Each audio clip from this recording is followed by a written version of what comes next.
Imagine कीजिए आप एक बिल्डर हैं।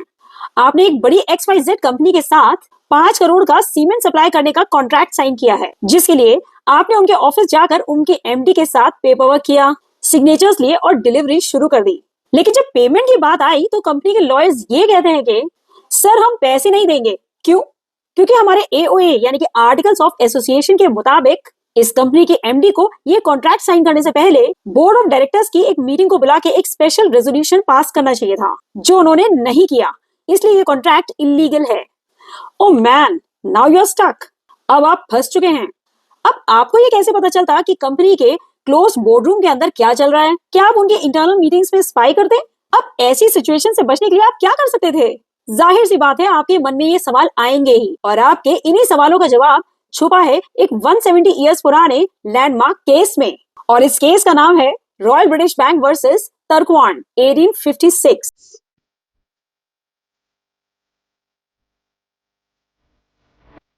पहले जान लेते हैं किसी कंपनी के MOA यानी कि मेमोरेंडम ऑफ एसोसिएशन और AOA यानी कि आर्टिकल ऑफ एसोसिएशन के बारे में।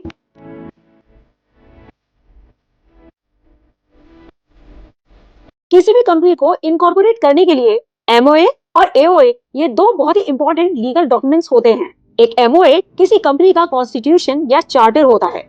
ये बताता है कि कंपनी क्यों बनी और उसकी क्या-क्या पावर्स हैं। ये कंपनी का बाहरी दुनिया के साथ रिश्ता तय करता है। बाहरी दुनिया जैसे कि इन्वेस्टर्स, क्रेडिटर्स और कस्टमर्स। अब जानते हैं कि इस डॉक्यूमेंट में क्या-क्या होता है। इस कंपनी में होता है नेम क्लॉज, कि कंपनी का नाम क्या है। दूसरा होता है रजिस्टर्ड ऑफिस क्लॉज, यानी कि कंपनी का मेन ऑफिस किस स्टेट में है। तीसरा होता है ऑब्जेक्ट क्लॉज, कि कंपनी क्या बिजनेस करेगी, फॉर एग्जांपल सेलिंग क्लोथ्स या ID सर्विसेज।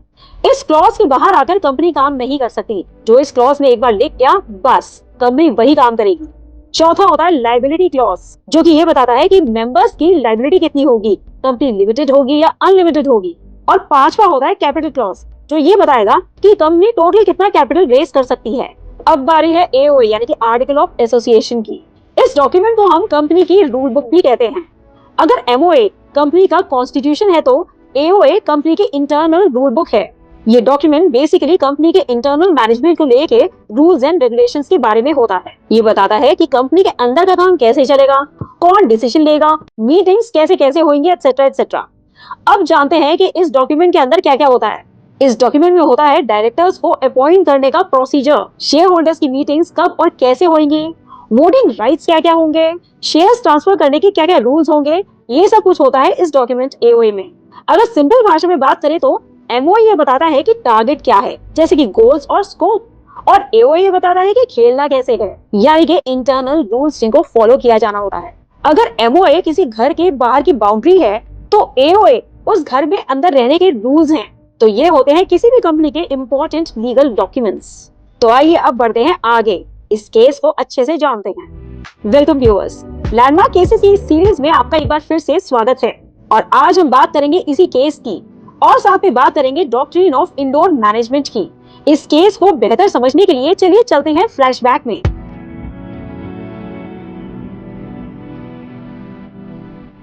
ईयर है 1856। कंपनी का नाम थोड़ा लंबा है, Cameron's Coalbrook Steam Coal and Swansea Railway Company. इस कंपनी के AOA यानी कि आर्टिकल ऑफ एसोसिएशन में एक क्लॉज है जिसके मुताबिक कंपनी के बोर्ड ऑफ डायरेक्टर्स के पास ये पावर है कि वो कंपनी के नाम पर लोन ले सकते हैं, लेकिन इससे पहले कंपनी के शेयर होल्डर्स की परमिशन यानी कि रेजोल्यूशन की जरूरत थी। अब कंपनी ने रॉयल ब्रिटिश बैंक से 2000 पाउंड का लोन लिया। बैंक ने उनका आर्टिकल ऑफ एसोसिएशन पढ़ा और उसमें लिखा था कि डायरेक्टर्स लोन ले सकते हैं, तो बैंक ने लोन दे दिया।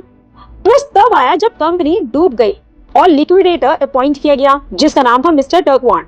जब बैंक ने अपना पैसा मांगा तो टर्कवान ने कहा कि पैसा नहीं मिलेगा। डायरेक्टर्स ने लोन तो लिया पर शेयर होल्डर्स की मीटिंग में कोई रेजोल्यूशन पास नहीं करवाया। It was an internal error, so the bond is void. अब केस पहुंचा कोर्ट। आइए जानते हैं कोर्ट में क्या हुआ।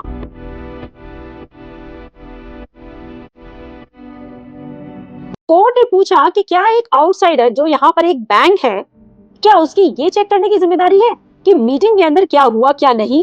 जस्टिस जर्विस ने कहा कि कोई बैंक या फिर कोई भी आउटसाइडर सिर्फ कंपनी के पब्लिक डॉक्यूमेंट्स ही देख सकता है। उन्हें ये एज्यूम करने का पूरा हक है कि अगर बाहर से सब सही दिख रहा है तो अंदर की सारी फॉर्मेलिटीज, ये कह लीजिए इंटरनल प्रोसीडिंग्स, सही तरीके से फॉलो की गई होंगी। जो पब्लिक डॉक्यूमेंट में लिखा है वही तो माना जाएगा। बस इसी को कहते हैं डॉक्ट्रिन ऑफ इंडोर मैनेजमेंट या द टर्क वन रूल। ये रूल ये कहता है कि कंपनी अपनी इंटरनल इरेगुलरिटीज का सहारा लेकर किसी थर्ड पार्टी को धोखा नहीं दे सकती। आइए अब बात करते हैं डॉक्ट्रिन ऑफ कंस्ट्रक्टिव नोटिस की, जो डॉक्ट्रिन ऑफ इंडोर मैनेजमेंट की बिल्कुल उल्टी है।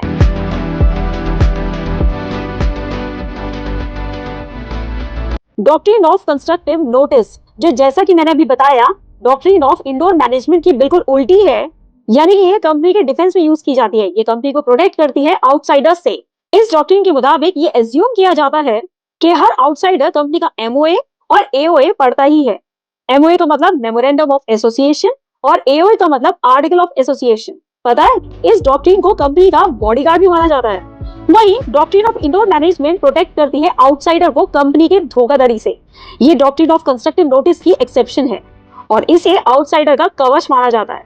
बेसिकली अगर एओए में ये लिखा है कि डायरेक्टर लोन नहीं ले सकता और आपने लोन दे दिया, तो डॉक्ट्रिन ऑफ कंस्ट्रक्टिव नोटिस के हिसाब से आपकी गलती है यहाँ पर। लेकिन अगर एओए में लिखा है कि डायरेक्टर लोन ले सकता है सब्जेक्ट टू ए मीटिंग, और ये अगर मीटिंग नहीं हुई, तो डॉक्ट्रिन ऑफ इंडोर मैनेजमेंट के हिसाब से ये कंपनी की गलती है। लेकिन सावधान, इस बात के भी एक्सेप्शंस हैं, यानी कि इस टर्क वन रूल के भी एक्सेप्शंस हैं। आइए अब उन एक्सेप्शंस की बात कर लेते हैं। टर्क वन रूल कोई get out of jail free card नहीं है। इस रूल के भी 4 बड़े एक्सेप्शंस हैं, जहां पर ये रूल आपको नहीं बचाएगा। पहला एक्सेप्शन, नॉलेज ऑफ इरेगुलरिटी।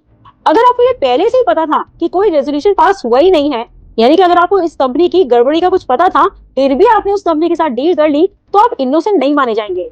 तो ये हो गया पहला एक्सेप्शन। दूसरा एक्सेप्शन, सस्पिशन ऑफ इरेगुलरिटी।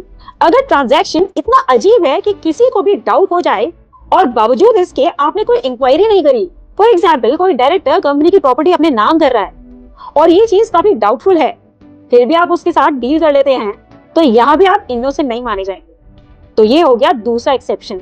तीसरा एक्सेप्शन, फॉर्जरी। ये एक्सेप्शन सबसे इंपॉर्टेंट है और बहुत कॉमन भी है। अगर डॉक्यूमेंट ही नकली है या सिग्नेचर्स फॉर्ज्ड हैं, तो भी ये इंडोर मैनेजमेंट रूल काम नहीं करेगा। ये बात सामने आई थी Ruben versus Great Fingall Consolidated case में। तो ये हो गया तीसरा एक्सेप्शन। और चौथा exception, no knowledge of articles. अगर आपने कंपनी के एओए या एमओए कभी पढ़े ही नहीं, तो आप बाद में ये नहीं कह सकते कि मैंने तो सब एज्यूम किया था कि सब सही होगा। यहाँ भी गलती आप ही की होगी, आप इनोसेंट नहीं माने जाएंगे। इस केस में भी आपको कोई कंसिडरेशन नहीं मिलेगा। आई होप आपको ये डॉक्ट्रिन्स और इनके एक्सेप्शंस समझ में आ रहे होंगे और अच्छे से समझ में आ जाए। Let us summarise now.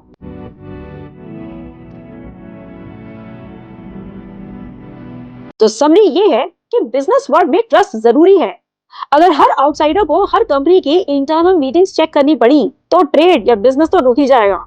इसलिए Turquand rule commercial transactions को स्मूथ बनाता है। उम्मीद है आपको ये लैंडमार्क केस और डॉक्ट्रिन ऑफ इंडोर मैनेजमेंट अच्छी तरह से समझ में आ गया होगा। अगर आप लॉ स्टूडेंट हैं, तो नीचे कमेंट सेक्शन में ये बताएं कि कंस्ट्रक्टिव नोटिस और इंडोर मैनेजमेंट में से ज्यादा पावरफुल कौन है। और अगर आपको अभी भी कुछ डाउट्स हैं, तो प्लीज हमारे कमेंट सेक्शन में शेयर करें। और अगर आपको ये वीडियो अच्छा लगा, तो please don't forget to like, share and comment and stay there for more simplified legal content. अगली बार मिलते हैं एक नए लैंडमार्क केस के साथ। बने रहें मेरे चैनल पे लॉलेज विद चैट्स।